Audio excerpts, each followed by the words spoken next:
Hi and welcome. In this video, I'm going to show you how to use the RSI indicator to get high probability trades in the market. So we all know what the RSI indicator is. The RSI indicator is this indicator right here which measures momentums. You want to know who is in control of that market. So if the sellers are in control of that market, the RSI is going to be dropping like this. Here you can see the RSI is moving to the downside and the prices are also moving to the downside. When we see the RSI moving going into the upside direction, that means the buyers are also in control. So there's one thing that happens in the market that I want to talk about before we move forward. This is one of the biggest, I think, mistakes that people make when trying to trade the RSI indicator. And that mistake comes when people tell you to buy when oversold and sell when overbought. So if you think about it, when we go into the RSI indicator, so most of the time we know that the market spends much of the time inside the RSI. But does that mean when the market goes above the overbought, you just want to sell at that point? In this case, this was going to be a losing trade. Another one here, this was going to be another losing trade, because when the market goes above the RSI, it never really went down to reverse, but the market was still going up. But the RSI was already showing you that the market is moving in other direction. If you think about this, if you see here, you can see that the RSI goes below the over 30 and you were looking to buy here, but the market continued moving down all the way to this point right here. So using the RSI in this manner, can you make money, right? There's two things that can happen. You can win some trades and you can lose some trades. But for me personally, I think trading the RSI this way does not really work. It's just an advice from textbooks, which I think doesn't work in today's market. So now let me show you how I use the RSI and how you can use the RSI to make your chances of winning high, to make high probability winning trades in the market. So think about this. If the RSI measure momentum, why not try to use the RSI to measure momentum of the key levels of the market? So what I'm talking about is, instead of just buying when oversold and selling on overbought, why can't we take this RSI and then we try to use to measure momentum at some key levels of the market, like the support and resistance, or like the trend line, or anything like that. So let's go into the market and let me show you what I'm talking about. So if you look at this chart right here, you can see that we have the market which have been moving in a downside direction. So you can see this market was moving in a downside direction and then it reverses all the way up right here, and then now it's coming back into that zone right here. So what we want to do here is we are looking to buy at this point right here. Basically, because of this support and resistance zone here, we are looking for the market to bounce here. But instead of just jumping into the market to just buy because the market have come to this level,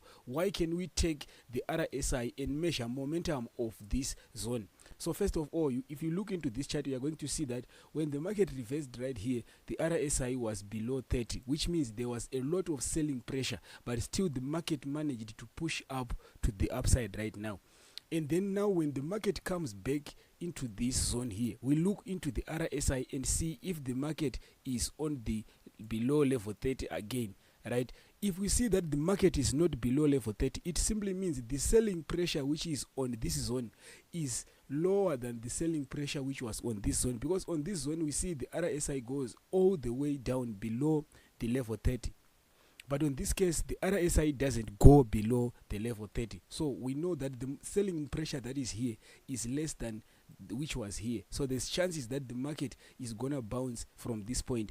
Then after that, if you want, you can go ahead and look for candlestick patterns, any entry reasons at this point right here. But you have now confidence that the market is likely to reverse on this zone. Why? Because we see that the momentum of the RSI is now favoring the buyers rather than what it was doing here. So if this zone managed to bounce the market with this much selling momentum, it can also do that with much less selling momentum right here. So it's a good place to buy. So this is just an example. It doesn't happen all the time, but if you look at this, you're going to see that the next thing that happens is the market moves all the way going up. So you were going to buy here and then the market was going to go up. So let's go ahead and let me show you another example of this same thing happening over and over and over again. If we look into this chart right here, we are going to see that the market was moving up into a key level, right? So the market was moving up into a key level. When the market was moving up into a key level, it reversed on this zone right here. If we look at this zone right here, you're going to see that this is the same zone as this one, and the market was already overbought. But the market was overbought, and then the prices was this zone managed to push prices all the way down, and now the market is going back into that zone. Now when it reaches that zone, we are looking into the RSI, and we are looking to see if the momentum which was here, which is right here, and the momentum which is right here, is it the same? In this case, you are going to see now there is less buying pressure, because here there was much buying pressure because the RSI was above the overbought level. Now there's less buying pressure here, but the market is still coming back into this zone. So there's likely that the market is just coming back to test this zone and then pushes all the way down, right? And if you look at this, this is where you are going to find some things like divergence, right? If you look at this, you can see that here you can see the RSI is trending down, and then you can see here we have the same level here, but the RSI is already showing you that it's already moving to the downside direction. So with that being said, you can see that if the RSI is showing you that, okay, the momentum at this point is less than the momentum at the previous point, but we are on the same exact support or resistance zone, there's chances of the market reversing from that point. And in this case right here, you can see that the market moved all the way down, and then it moved even further on the third part right here. You can see the market is moving up and down, but the RSI is helping us to measure the momentum of the movement of the market. So if you look at this, you are going to see that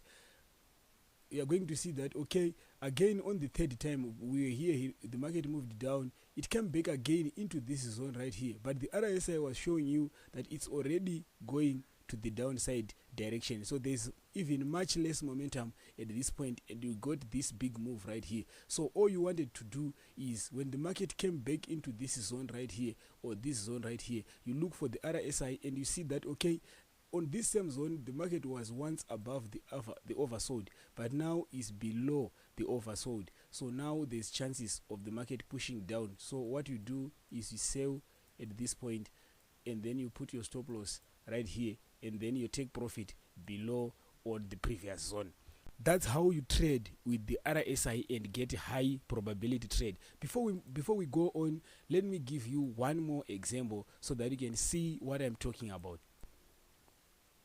So in this case right here, you can see that there is a support level here. We have the market moving from the downside, then bouncing right here, moving down, bouncing again. Now the market is coming back into this same level. This zone have been tested once, 2 times, and on the third time we're expecting prices to move to the upside. But we cannot just go ahead and say, okay, the market is moving upside. Let's go in and look into the RSI and see the momentum on these different levels, right? If we go back to the RSI, you are going to see that, okay, on the first move from this zone, the RSI was way below the 30 level, which means there's much selling pressure. On the second one here, you can see the RSI was now above, and now there's less selling pressure. The price was pushed back up, and on the third touch here where we are, if you want to buy here, we are looking again at the RSI and see if it is above the level 30, and if it is above this first zone here where the market got to. If we get all these 3 things lining, then we just buy, and then we put our stop loss and then our TP above right there, right? So it's not always going to be winning trades, but if you look at this, you're going to see that the market went on to go ahead and put your take profit in place. So this is how you trade the RSI and get high probability trades. Thank you for watching this video. If you want more videos like this, make sure you subscribe to the channel and watch the video coming up on the screen right now, because that video is gonna show you step by step how to grow a small trading account using different strategies that I personally use when I'm trading my small accounts. Thank you for watching, and I'll see you in the next one.